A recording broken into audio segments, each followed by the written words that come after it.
Lucas 5, de 1 a 11, diz assim: Aconteceu que ao apertá-lo a multidão para ouvir a palavra de Deus, estava ele junto ao lago de Genezaré, e viu 2 barcos junto à praia do lago, mas os pescadores, havendo desembarcado, lavavam as redes. Entrando em um dos barcos, que era o de Simão, pediu-lhe que o afastasse um pouco da praia. E assentando-se, ensinava do barco as multidões. Quando acabou de falar, disse Simão: Faze-te ao lago e lançai as vossas redes para pescar. Respondeu-lhe Simão: Mestre, havendo trabalhado toda a noite, nada apanhamos, mas sob a tua palavra lançarei as redes. Isto fazendo, apanharam grandes quantidades de peixe e rompiam-se-lhe as redes. Então fizeram sinais aos companheiros do outro barco para que fossem ajudá-los. E foram e encheram ambos os barcos a ponto de quase irem a pique. Vendo isto, Simão Pedro prostrou-se aos pés de Jesus, dizendo: Senhor, retira-te de mim, porque sou pecador. Pois à vista da pesca que fizeram, a admiração se apoderou dele e de todos os seus companheiros, bem como de Tiago e João, filhos de Zebedeu, que eram seus sócios. Disse Jesus a Simão: Não temas, doravante serás pescador de homens. E arrastando eles os barcos sobre a praia, deixando tudo, o seguiram.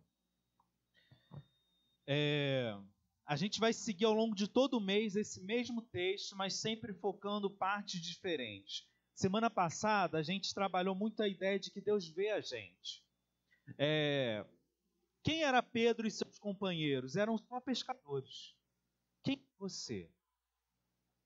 Um professor, um trabalhador, um estudante? A grande ideia que o cristianismo abre diante de nós é que Deus nos vê. Ele sabe quem nós somos e Ele fala com a gente. Nós não somos ignorados por esse Deus, ao ponto dele morrer numa cruz por mim e por você. Só que, a partir daí, a gente corre o risco de desenvolver um cristianismo individualista e egoísta, achando que isso basta, lembrar que Deus me vê, que Deus fala comigo, que Deus me atende. O cristianismo não é só isso, ele é isso também. Mas o evangelho, que é o centro disso tudo, fala que Deus me ama e me tira das trevas e me leva para o reino do seu amor, para que eu faça parte de um povo, para que eu viva a missão. Então a gente vai trabalhar um pouco a ideia de que muitas vezes a gente fica estagnado no meio da correria, do dia a dia, dos medos, das aflições, das lutas. E a gente precisa, talvez, às vezes, dar passos atrás e parar de olhar só o que é imediato. Olhar um pouquinho mais ao longo. Tentar enxergar o plano completo. Tem uma história que é muito famosa, que eu acho que a maioria, se não todos, devem conhecer, que é uma ilustração de um alpinista. E diz que esse alpinista foi desafiado a subir um monte muito alto, que ninguém tinha conseguido ainda chegar. E ele aceitou esse desafio, ele treinou durante meses, e para que a glória fosse só dele, ele tomou a decisão de subir sozinho. E ele começou a caminhada, a escalada, e fez aquilo todo dia. Quase perto do final do dia, ele já estava praticamente passando a metade do monte. E a ilustração nos diz que ele toma uma decisão. Para surpreender a todos, para que a fama dele fosse ainda maior, ele decide não parar para descansar. Ele queria chegar até o cume daquele monte antes do dia seguinte, ou pelo menos no raiar do dia. E aí ele continua escalando mesmo com a noite caindo. E quando ele estava muito próximo do cume, muito próximo de chegar ao seu objetivo, ele pisa em falso e cai. E ele começa a cair, e quando ele achava que a morte já era certa, ele sente um tranco forte. A corda ficou presa em algum lugar, e ele ficou pendurado. salvo. O coração dele bate mais forte, ele se desespera, lembra da sua caminhada com Deus, do seu tempo na igreja e ora. Fala: Senhor, eu sei que eu abandonei há muito tempo a igreja, abandonei há muito tempo a minha caminhada contigo, mas agora eu preciso de você. Eu preciso que você me salve. E aí ele ouve aquela voz falando ao seu coração: corta a corda. E ele se desespera porque ele queria se salvar, não morrer. E aí ele se agarra ainda mais à corda. E aquela voz continua dizendo para ele: corta a corda. E ele ignora. E aí no dia seguinte a equipe de resgate chega e encontra ele congelado, agarrado, morto, agarrado à corda a 1 palmo do chão. É só uma ilustração. Mas que, não sei você, mas mexe comigo.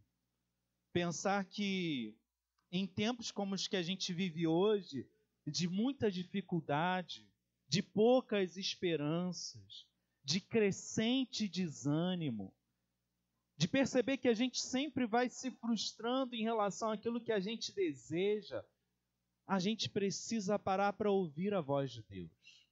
Como é que está o seu ânimo hoje? Se alguém parar para olhar o seu coração, o que vai enxergar? Será que você também não está segurando uma corda no meio da escuridão? Desesperado por uma salvação, por uma virada, por uma mudança, mas sem coragem para sair de onde você está, achando que as coisas precisam acontecer do jeito que você planejou? O que a gente deve fazer em situações como essas?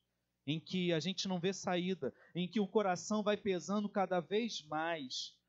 A gente precisa romper a apatia, a gente precisa vencer o nosso medo, e a fórmula é a de sempre: ouvir a voz de Deus e radicalmente seguir a sua vontade. Ansiar por viver o plano de Deus para o seu povo e saber que eu tenho parte nisso. A gente viu a cena do texto de Lucas 5 semana passada, e eu quero retomar só para a gente relembrar o que está acontecendo, e quem não estava aqui conseguir entrar na história. Jesus está pregando na beira do mar e a multidão começa a chegar. As pessoas querem ouvir, querem estar próximas dele. Ele fala como quem tem autoridade. Elas começam a se aproximar e cada vez mais gente. E Jesus vai vendo que está sendo espremido e daqui a pouco ele já sente seu pé pisando na água. E ele olha para o lado e vê 2 barcos e os pescadores lavando a rede. Seu trabalho tinha acabado. E ele fala: olha, deixa eu subir no seu barco. Era o barco de Pedro. Ele sobe e de cima do barco ele começa a pregar às multidões. Essa era uma cena comum nos evangelhos. Jesus em cima de um barco, na praia, pregando a multidões. Mas o que não é comum é que no meio do seu ensino sobre Deus, Deus vai se meter no trabalho, no dia a dia dos pescadores. E ele vira para Pedro e fala assim: olha, lança a rede. A gente trabalhou bem essa ideia semana passada. Quem olhasse a cena, a multidão estava só atrapalhando o fim do trabalho daqueles homens. Mas quando Pedro, no verso 5, diz: Senhor, respondendo a Jesus, a gente trabalhou a noite inteira e não conseguiu nada. A gente começa a entender o que de fato está acontecendo. O coração de Pedro provavelmente está pesado. Ele tem contas a pagar. Ele tentou encontrar o seu sustento fazendo aquilo que ele sabia fazer de melhor, pescando, e não conseguiu nada. Eu fico pensando que muitas vezes isso se parece com a gente. Às vezes eu me sinto assim. Coisas que eu sei fazer tão bem, e eu faço e não vejo resultado. Coisas para a qual eu acho que Deus me criou, me separou para viver, mas eu passo a noite inteira trabalhando sem conseguir nada. E quantas vezes a gente se sente esmagado pelo peso da derrota, desanimado. Deus está vendo o que está acontecendo, mas mais do que isso, Ele quer mudar essa situação. Eu fico pensando na iniciativa de Pedro, né? O que eu faço diante de uma frustração, de dias que vão se seguindo e eu não percebo mudança? E por mais que eu me esforce e tente fazer algumas coisas diferentes, parece que nada muda. O que você espera que Deus faça diante das suas derrotas? O que você espera que Deus faça diante das suas frustrações?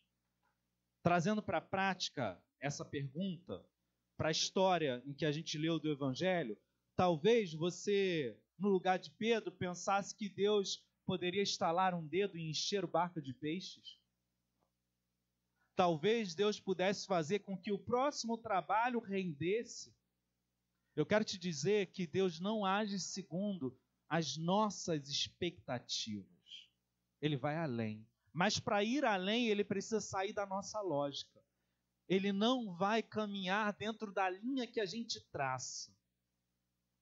O que você tem esperado que Deus faça na sua vida hoje?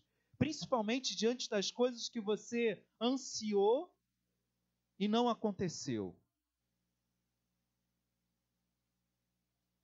O que você tem pedido para Deus? Jesus manda que eles voltem ao mar. E eu fico pensando, eu li esse texto na nova versão transformadora que diz assim, Jesus falando para Pedro, agora vá para onde é mais fundo e lance as redes para pescar. Eles tinham lavado a rede, eles já estavam guardando tudo. Aquele pessoal já estava atrapalhando. Eles estavam trabalhando, aquela galera vem entrando, espremendo, empurrando. Eles só queriam curtir a fossa um pouco. Pô, tá bom, não consegui nada, deixa pelo menos eu lavar minha rede. Deixa pelo menos eu ir para casa e descansar, porque a noite foi pesada. Jesus fala assim, volta para o mar. E eu fico tentando entrar na mente de Pedro. Como é que você encontra ânimo para fazer tudo de novo? Pior, como é que você encontra ânimo para fazer tudo de novo e ainda achar que vai ter um resultado diferente? É isso que Jesus pede a Pedro. Pedro, você trabalhou a noite inteira? Você achou que acabou? Tá bom? Você desistiu? Então vamos tentar de novo? Pedro surpreende. A gente não tem ideia do que é para Pedro ouvir um carpinteiro mandar ele jogar a rede de novo e ele obedecer. Ele era o pescador, ele entendia das coisas. O resultado é uma grande pescaria, porque Pedro obedeceu diante de uma ordem que parecia ilógica, um desperdício de força, parecia quase que uma zombaria. A gente fala que crê em Jesus, a gente se reúne dominicalmente, mas a nossa ação normalmente tem a ver com o que eu posso fazer, quais são as minhas capacidades, qual é a minha vontade, não ao que Deus quer. Quando Pedro obedece à ordem de Jesus, ele lança a rede e ele pega tanto peixe que ele precisa chamar o outro barco, e diz o texto que eles tiram os peixes da água, colocam no barco, e os dois barcos estão tão cheios que estão quase afundando. Obedecer a Deus significa não dar conta do que Deus pode fazer na sua vida, a ponto de você precisar de outras pessoas. Em outros termos, a gente pode chamar isso de igreja. Obedecer a Deus significa que você vai fazer coisas, vai receber coisas, vai viver coisas que você não pode fazer, viver e receber sozinho. Você precisa de um povo do teu lado. Você precisa de pessoas para ser abençoada com você. Você pode até dar um início com a sua obediência, mas Deus chama pessoas para estar ao seu lado. O foco da gente hoje, se domingo passado a gente pegou o tema de que Deus nos vê, hoje eu quero te desafiar a voltar para o mar. A voltar para o mar. A música que a gente cantou diz: quem mandou largar a rede? Quem mandou você parar? E eu fiquei ouvindo essa música e ela faz algumas perguntas que mexeram comigo. Porque, na verdade, a gente não acha que a gente largou a rede. A gente não acha que a gente parou. A gente não acha que a gente se afastou. Porque, na prática, a gente continua fazendo coisas semelhantes. A gente vai à igreja, a gente até lê a Bíblia às vezes, e a gente até conversa com Deus de vez em quando. Mas, quando Jesus manda Pedro voltar ao mar e lançar a rede, algumas ideias são centrais aí e são importantes para a gente pensar. Logo em seguida, Pedro se ajoelha e fala assim: Senhor, se afasta de mim porque eu sou pecador. Porque ele está assombrado com o que Deus fez. E Deus fala assim: olha o link de Jesus é sensacional. Fica tranquilo. A partir de agora você vai ser pescador de homens. A ideia de voltar ao mar tem a ver com a missão que Deus tem para a gente. Eu fico pensando muito sobre o que é o centro da nossa vida. A gente tocou um pouco nesse assunto. Muitas vezes o que nos move para frente ou nos faz parar são os nossos problemas. É o que a gente não pode ou o que eu quero. Para pensar rapidinho. Quem é que está mandando na sua vida hoje? Quem é que decide o quanto você investe de tempo, de força, de ânimo nas coisas que você tem investido hoje? O que é central? Quem é que de fato está mandando na tua vida? Porque essa pergunta, quem mandou você largar a rede, ela tem uma resposta. A vida manda eu largar a rede. As dificuldades mandam eu largar a rede. A minha comodidade manda eu largar a rede. A minha falta de fé manda eu largar a rede. Vê se não acontece isso com você. Quando a gente tem um problema, quando a gente tem um desafio pela frente, talvez a gente ouça Deus falando, a gente se apegue a Ele, mas conforme o tempo vai passando, a nossa cabeça começa a funcionar. E aí começa a entrar o que a gente chama da racionalização. Você começa a pensar, será que vai ser bom? Será que eu consigo vencer? Pois isso aqui... Aí você começa a botar as coisas na balança. E aí você começa a medir as vantagens. Você começa a tentar perceber até onde você pode lutar, até onde você pode avançar e fugir ainda. Se você tem algum resguardo, se você tem alguma segurança. Não que a gente não deva fazer isso, porque Deus nos deu cérebro para pensar, mas não é isso que comanda a nossa vida. E aí, sem perceber, você decide baseado nas suas possibilidades, você decide baseado no seu medo, você decide baseado nas vantagens, você decide baseado nas suas mágoas, você decide baseado nos seus rancores, você decide baseado nas suas feridas, e essa lista não tem fim. Mas a gente sabe que lá no fim está Deus, porque a gente já esqueceu dele. Quando a primeira pergunta deve ser: o que você quer de mim, Deus? O que Deus quer do Marcelo hoje? Quando Deus olha para o Marcelo e o coração dele, quais são as coisas para as quais Deus preparou o Marcelo para viver? Se eu for viver a missão de Deus, vai ser difícil. Eu não vou dar conta e vou precisar de outras pessoas. Mas é uma linha que é um caminho adiante de mim. Mas se eu pego desvios, eu estou dizendo: Deus, você está mandando eu largar a corda, mas eu não estou afim.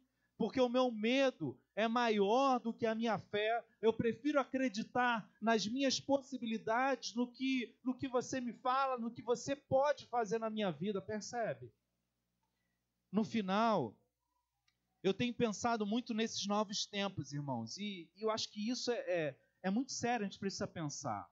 A gente hoje vive uma nova opressão. A gente, há anos atrás, a gente vivia muito... o que alguns teóricos vão dizer a era da opressão mesmo. Você tinha leis, você tinha autoridade, você tinha ditaduras e tudo te cercava. E aí a gente foi se libertando disso tudo. as possibilidades foram acontecendo. A gente se conecta com o mundo, a gente consegue ouvir vídeos do mundo inteiro, ver vídeos, conhecer, e é um mundo de possibilidades infinito. Mas isso é tão grande que as infinitas possibilidades de alegria e de prazer hoje nos fazem escravos, sem a gente perceber. Sabe por quê? Porque a gente começa a se cobrar cada vez mais para que a gente apresente resultados. A gente cada vez mais vai achando que as coisas não são suficientes. E a gente começa a se tornar carrasco e vigilante de nós mesmos. Em uma época que talvez a gente pudesse trabalhar menos e viver mais, a gente quer mais coisas, a gente tem mais desejos, a gente tem mais anseios. E aí, esse infinito de possibilidades nos esmaga, nos oprime, nos espreme. A vida se tornou tão grande e tão complexa que a gente não aguenta mais o peso das possibilidades que a gente não consegue. E sempre vão ser muitas. A gente sempre vai não ter coisas que a gente desejou. A gente sempre vai se deparar com uma vida que está aquém daquilo que eu sonhei. Porque quando eu entro numa rede social, eu tenho tantas pessoas sendo felizes com tantas coisas, que a minha vida parece tão pequena, tão triste, tão simplória. Eu ouvi, eu nem cheguei a ler o texto todo, mas achei tão legal um texto do pastor Antônio Carlos falando assim: a você que não pode postar fotos bonitas das suas férias. Gente, é opressor até nisso. Eu tento evitar ao máximo me expor e expor fotos da minha família. Até pelo meu próprio coração. Percebe? Quem define que você é feliz ou triste? A gente tem andado esmagado por coisas que a gente nunca vai ter, mas que em algum momento a gente achou que poderia e que deveria ter. Eu lembro de uma ilustração até hoje. Era um videozinho da internet, um cara simbolizando Deus, fala assim: aqui um presente para você. Ele dá uma garrafa de meio litro, eu toda hora repito isso, né? Meio litro de Coca-Cola. Deus, era isso que eu queria, muito obrigado, caramba, muito obrigado por essa garrafa de meio litro. E aí passa outro cara com a garrafa de 1 litro. Era assim: que é isso? Quem te deu? Foi Deus. Pô, Deus deu 1 litro para ele, deu meio para mim, por quê? E a alegria se transforma em preocupação. A gente começa a ficar encucado. Por quê? Qual é o tamanho do meu pecado? Será que minha fé é pequena? Vocês estão entendendo? O quanto a gente tem buscado vento. A gente tem uma programação certa para falhar. A nossa vida está programada para não caber, para nos esmagar, para nos frustrar. E aí, quanto mais Deus te der, mais você vai querer coisas. Porque o que define felicidade é ter a vida como alguém. É ter coisas que outras pessoas têm. Quantas vezes você passou lá na sua rede social, Facebook, Instagram, Zap, e sentiu aquela frustração por ver alguém feliz? A gente não gosta de confessar isso, né? Mas como é difícil perceber que diante da felicidade de alguém, você fala assim: caramba, por que eu não tenho isso? É demoníaco. É do capeta.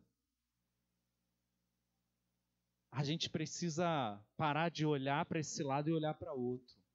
A pergunta é: o que Deus tem para mim? O que Deus quer que eu pesque? Qual é a missão? Para o que Deus me criou? E eu fico imaginando, voltando ao Evangelho, irmãos, Pedro se vê realizado, lançando aquela rede, enchendo o peixe. a tal ponto que ele entende que se ele era feliz por alcançar os peixes ocultos no mar, agora ele seria feliz por alcançar vidas ocultas numa sociedade de opressão. Ele faria a mesma coisa encontrando no meio de um mar escuro, de uma vida opressora, negra e quebrada pelo pecado, pessoas que Deus iria resgatar. Todos nós fomos criados por Deus para viver o seu reino. O reino de Deus é onde o rei está. O rei te chama para que ele tenha autoridade sobre a sua vida. Esqueça os teus desejos não alcançados que têm te esmagado e frustrado hoje. O que Jesus manda você fazer? Esses desejos corrompem o nosso coração e nos afastam da vontade de Deus. Sucesso é definido, tem que ser definido por mim e por você, simplesmente pelo fato de conseguir seguir a Deus. E sabe o que é legal, irmãos? E aí eu já vou dar algumas dicas práticas para você. Acabou o sermão de Jesus na beira da praia, o que ele fala para Pedro? Ele não fala nada teológico, nada espiritual, ele fala, vai pescar, cara. Porque era para isso que Pedro foi criado. E depois ele foi trabalhar essa ideia no coração de Pedro. E Deus faz o resto, o Espírito Santo guia. Mas eu quero dizer com isso que a gente não está falando só de uma caixinha. Eu não estou falando só para você sair daqui e começar a ler a sua Bíblia. Você tem que fazer isso. Eu não estou falando daqui para você sair daqui e ter tempos com Deus ao longo da semana. Você tem que fazer isso. Mas eu estou falando para a sua vida ser de novo uma vida que flua, que brilha, que pulsa. Porque a gente começa a desejar os desejos dos outros e esses desejos vão matando, a gente não sabe nem mais o que a gente quer, a gente não sabe nem mais o que é alegria, a gente não sabe mais nada, a gente não sabe nem o que a gente está fazendo na nossa vida, a gente não sabe nem mais o que é ser feliz. A gente vai só tentando se anestesiar. E aí eu fico pensando quanto da nossa vida encontrou oposições e a gente foi largando nossas redes e a gente foi perdendo o encanto, a paixão por Deus, o ânimo de ouvir o Senhor e ser usado por Ele. E a gente foi perdendo a cor e as coisas foram ficando preto e brancas e a gente foi procurando outros desejos simplesmente para tentar sorrir, para tirar fotos ou mostrar para os outros que a gente também tem coisas. E aí eu fico pensando o quanto a gente precisa romper esse marasmo. De todos os lados. A gente precisa reencontrar coisas simples. A alegria de estar junto. Ainda vai chegar o tempo, irmãos, e a gente está vendo o quanto o smartphone tem sido uma desgraça. Não vou falar que é do diabo, não, porque, na verdade, o pecado que entra no nosso coração é que deturpa. Eu vou fazer um desafio para você. Sempre que você estiver com pessoas perto de você, resista à tentação de pegar seu telefone. Por mais que você não tenha o que falar, mesmo que você não conheça a pessoa. Porque já viu? A gente antes tinha alguém do nosso lado, aí a conversa começa meio sem graça. E aí, como é que está o tempo? Aí a gente vai tentando catar algum assunto que flua, né? Hoje não, a gente pega o telefone, ignora a pessoa, fala de qualquer coisa e esquece. Fecha. A gente parou de se comunicar, de criar oportunidades. A igreja tem se fechado. A gente está falando de ser diferença na vida das pessoas, mas se eu não falo com elas, se eu não me comunico, se eu não me arrisco, nem dentro de casa, nem em reuniões familiares. A gente vai falar mais disso depois, mas para a gente fechar, qual é o desafio que Deus vai estar fazendo para você hoje?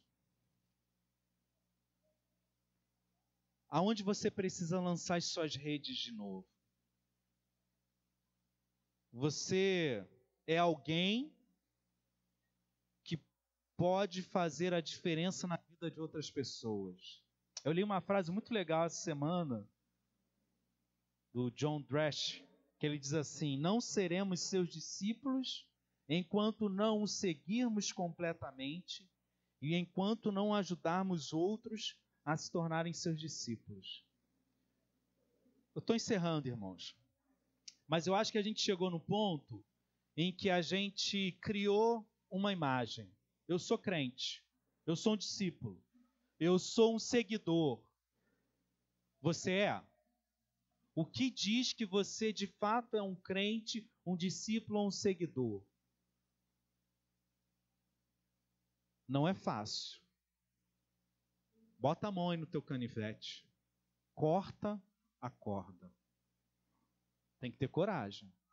Ninguém falou que ser crente de verdade ia ser fácil. Mas existem cordas na nossa vida que a gente precisa cortar.